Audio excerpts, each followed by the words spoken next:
In September 2023, Judge Engeron issued a summary judgment, meaning without a trial, he declared Trump was guilty of fraud.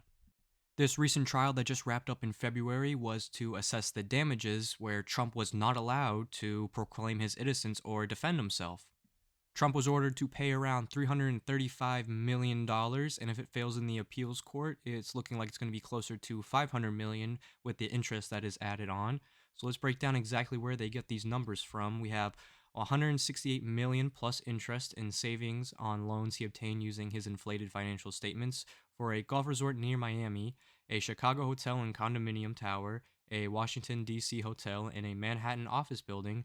Trump obtained 3 of these loans through Deutsche Bank Private Wealth Management Unit, which offered lower interest rates than his commercial real estate division, and used his financial statements to show the bank he was a wealthy and a good credit risk.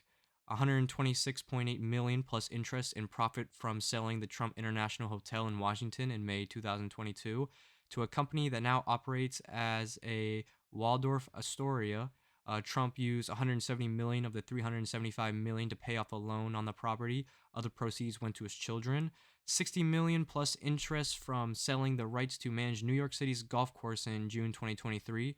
Engeron noted in his ruling that the buyer, Bally's Corporation, stands to pay Trump an additional 115 million if it obtains the casino license for the property. However, he did not say if he would require Trump to give up that money too. Trump's sons, Eric and Donald Jr., must pay each a little over $4 million plus interest to the state in their shares of the Washington hotel sales. The former Trump Organization finance chief was ordered to pay $1 million, half of the $2 million severance he's receiving. Let's see what the banks that were allegedly defrauded in this case have to say about Trump. Trump acted as a guarantor for the loans and was quick to act when the bank raised concerns that the properties weren't generating enough cash to make payments, Williams said. At one point, Trump moved $8.6 million into the Washington hotel's coffers after its cash flow fell short of the requirement. No payments were missed, and the loans were never found to be in default, Williams said. After Williams finished testifying, Trump lawyers sought, as they repeatedly had before, to have the case thrown out. They argued that the bank executive had neutralized any allegations that the defendant deceived the lender about Trump's wealth. The bank conducted its own due diligence. The bank had no problem with the $2 billion or $3 billion difference, defense lawyer Christopher Kais said. He argued the lender wasn't harmed because it didn't change what it did based on what President Trump submitted. So the banks say they weren't defrauded. Trump says he didn't defraud them, but the judge just bangs his gavel and says, nope, they were defrauded. You got to pay money now. There's a clip of Kevin O'Leary, who went on CNN, kind of talking about this fraud trial and talking about how it doesn't really make that much sense. So he says, excuse me, what fraud? You get a developer that builds a building and he says it's worth 400 million and he wants to borrow 200 million from the bank, which happens every day, everywhere on earth. That haggling has gone on for decades. That's how it works. The bank that was supposedly defrauded testified and said, we didn't lose anything. We want to do business with this guy again. We'd like to. But the judge said, no, no, no, no, no, no. Let's penalize this developer $355 million. If we're going to do that, let's penalize all the developers all across America. They've done the same thing. All of them should go to jail, and we should stop building buildings. That's the message from New York. But it's not. They're not going to go after everyone else. This was always about getting Trump. And what they're banking on is people, especially young people, not knowing how getting loans works because they can't get loans for a home or buildings because they just can't afford it. All right, so let's break down what even Kathy Hochul said, that, oh, no one else has to worry about this. This is all about getting Trump.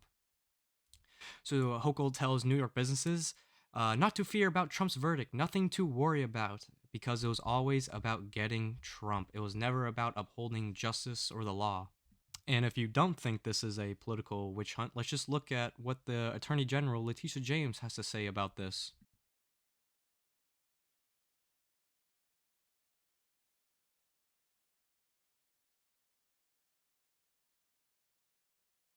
The President of the United States has complained that I'm engaging in some sort of political witch hunt, that I've got some personal vendetta against him, that I campaigned against him. That is not true. Illegitimate president who sits in the White House. That president, because he's not my president, he's an illegitimate president. His days are numbered. We've got to get ready to mobilize, and we've got to get ready to agitate and irritate until Victory is won, but more importantly, until Trump is defeated. We will all rise up and resist this man. And ultimately, we'll bring him down.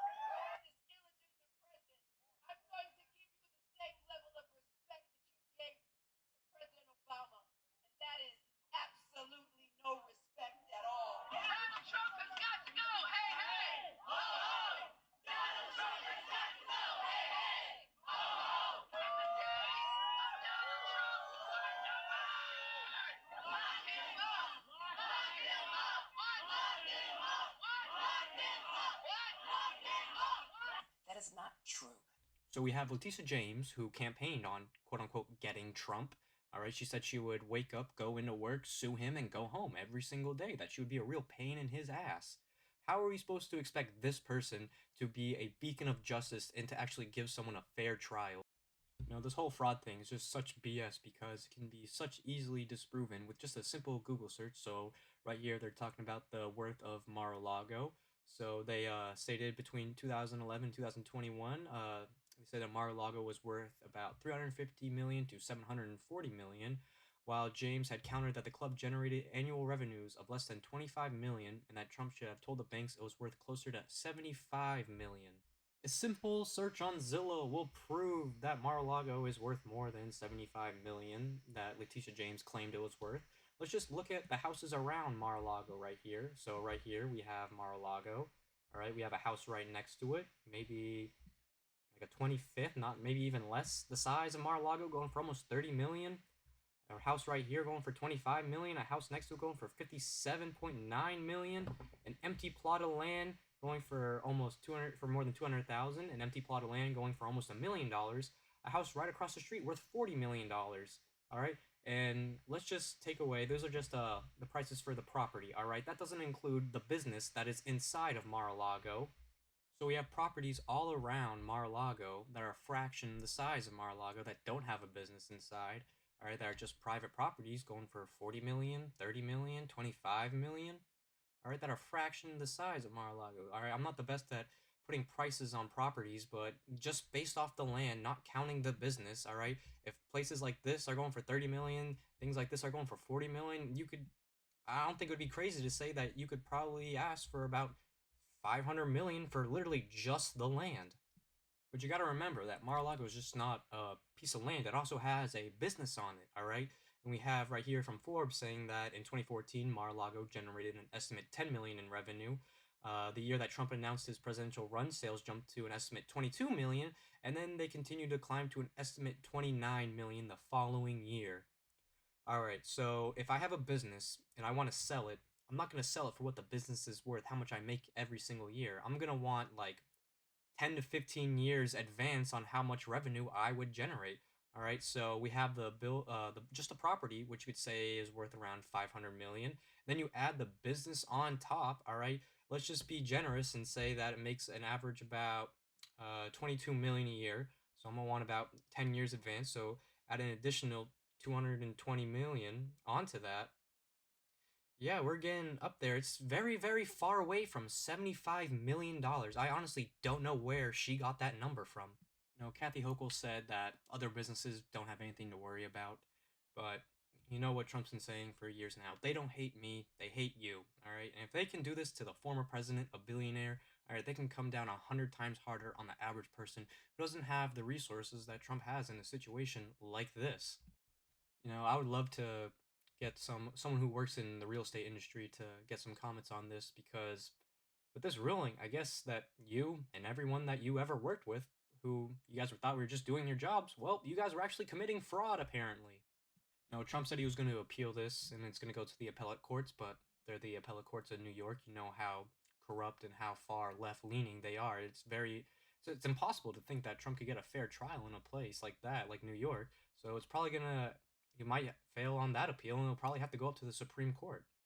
This is political persecution to a level we've never seen before in the United States. What they're trying to do is drain Trump of all his resources so he can't run for president. Let me know what you guys think about this case. If you agree with me, disagree with me, please let me know. I'd love to hear a defense for this trial, for this sham trial that's going on. Thank you so much for watching. Don't forget to like, comment, and subscribe. Thank you.